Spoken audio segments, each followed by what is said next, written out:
हमको अलग अलग संख्याएं दिख रही।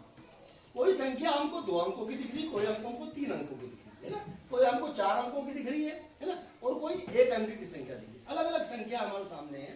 अब हम इस संख्या को पढ़ेंगे भी सही और इसमें देखेंगे कि संख्या में कितने अंकों का उपयोग हुआ है ना।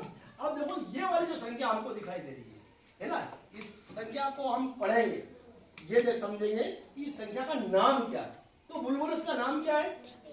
35 है ना। अब इस संख्या में कितने अंकों का उपयोग हुआ है ये हम देखेंगे। इस संख्या में कितने अंकों का हुआ? वैभव बताओ, इसमें कितने अंकों का उपयोग हुआ है? इसमें संख्या में अंक कितने हैं? 2 अंक। कौन कौन से अंक हैं? 5 और 3। 5 और 3। 5 और 3 का उपयोग हुआ है। और हम ये देखें, अब ये वाली जो इसकी नीचे संख्या, ये कितने अंकों का उपयोग हुआ है इसके अंदर?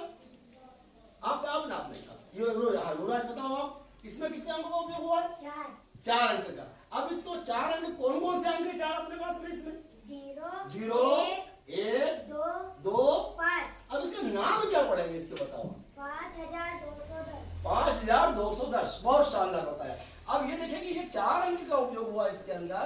इस 4 अंक में ये जो 0 है वो किस जगह पे लिखे हुए? ये 0 है किस जगह पे लिखे हुए ये बताएंगे अपन। हाँ बताओ राजश्री, ये 0 किस जगह पे लिखा हुआ है? इकाई। अच्छा, और ये 1 कहाँ लिखा हुआ है? दहाई की जगह पे। 2 कहाँ लिखा हुआ है? सैकड़ा। और 5 कहाँ लिखा हुआ है? हजार के। एक जगह हजार की जगह पे ना बैठ जाओ। अब ये देखिए सब संख्याओं को अपन यहाँ पढ़ेंगे कि ये जो संख्या है इसमें कितने अंकों का उपयोग हुआ है इसमें? हाँ आप बताओ वेदिका, इसमें कितने अंकों का उपयोग हुआ है इसमें? 4 अंक का। अब इसको पढ़ के बताओ क्या लिखा है? 1251। अब हम इसमें ये देखें कि 1251 के अंदर 1 को 2 बार लिखा हुआ है। तो 1 को, ये वाले 1 को कहाँ लिखा हुआ है? इकाई है। और ये वाले 1 को? अच्छा 1000 की जगह पे लिखा हो ना। तो इसका मान कितना होगा? स्थानीय मान 1। और इसका स्थानीय मान 1000। क्यों ऐसा होता है? इसका इस 1 का स्थानीय मान हमने निकाला तो 1 निकला, और इस 1 का स्थानीय मान निकाला तो 1000 निकला। ऐसा क्यों होता है? क्यों ऐसा, ये हम समझेंगे। अब ऐसा नहीं बताओ, ये बताओ इस 1 का स्थानीय मान 1 है और इस 1 का स्थानीय मान 1000। ऐसा क्यों? एक इकाई का मतलब 1 होता है। हाँ, ये 1 के स्थान पे लिखा हुआ। अच्छा ये कहाँ लिखा हुआ है? 1000 की जगह पे। ये 1000 की जगह पे लिखा हुआ है, इसलिए इस 1 का स्थानीय मान 1000। और ये लिखा हुआ है इकाई के स्थान पर, तो इसका इकाई स्थानीय मान 1 है ना। और देखते हैं अपन, यहाँ देखिए अपन, ये इसके अंदर देखो यहाँ पे ये संख्या क्या लिखी हुई इसको देखते हैं अपन। ये 3 अंकों की संख्या। कितने अंकों की संख्या है? 3 अंकों की संख्या। इस संख्या का नाम क्या है? आप बताओ, इसका नाम बताओ पहले।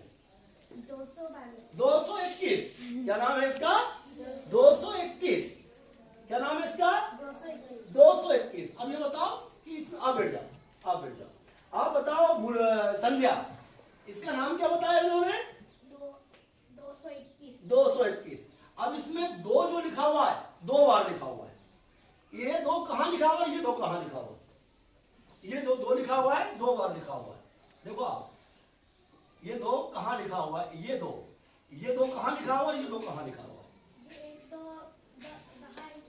दहाई के स्थान में लिखा हुआ। और ये 2 लिखा हुआ है सैकड़े के। तो इस 2 का स्थानीय मान कितना हो जाएगा हमारा? 20। और इस 2 का स्थानीय मान 200 हो गया। देखो यहाँ भी 2 लिखा हुआ, यहाँ भी 2 लिखा हुआ। बाकी जब इसका स्थानीय मान निकाला तो अब 20 निकला। क्यों? ये दहाई के स्थान में। और दहाई का मतलब क्या होता है? 10। यहाँ 2 बार 10, 2 लिखा हुआ है, 2 बार 10 यानी 20। और यहाँ पे ये क्या लिखा हुआ है? सैकड़े की जगह पे लिखा हुआ 2। और 1 सैकड़े का मतलब कितना हुआ आयुष? 100। यहाँ 2 सैकड़ा हुआ है, कितने हुए इसके? 200 हो गए है ना। बैठ जाओ। अब देखो यहाँ से अतुल भैया आप बताओ कि ये क्या लिखा हुआ है, इसको पढ़ के बताओ। ये संख्या क्या लिखी हुई है? 5210। 5210 लिखा हुआ है ना। तो अभय राज बताओ कि इसमें ये 2 कौन से जगह पे लिखा हुआ? अभय राज सैकड़े का। तो इस 2 का स्थानीय मान क्या है? 200। अब ये बताओ आप अक्षय, आप बताओ ये 5 कौन से जगह पे लिखा हुआ है? 1000 की जगह पे लिखा हुआ। तो इस 5 का स्थानीय मान कितना हुआ? 5000। अच्छा ये जो संख्या है कितने अंकों का उपयोग हुआ है इसमें? 4। 4 अंकों का उपयोग हुआ है इस संख्या में। और इस संख्या का नाम क्या बताया था अतुल ने? 5210। 5210।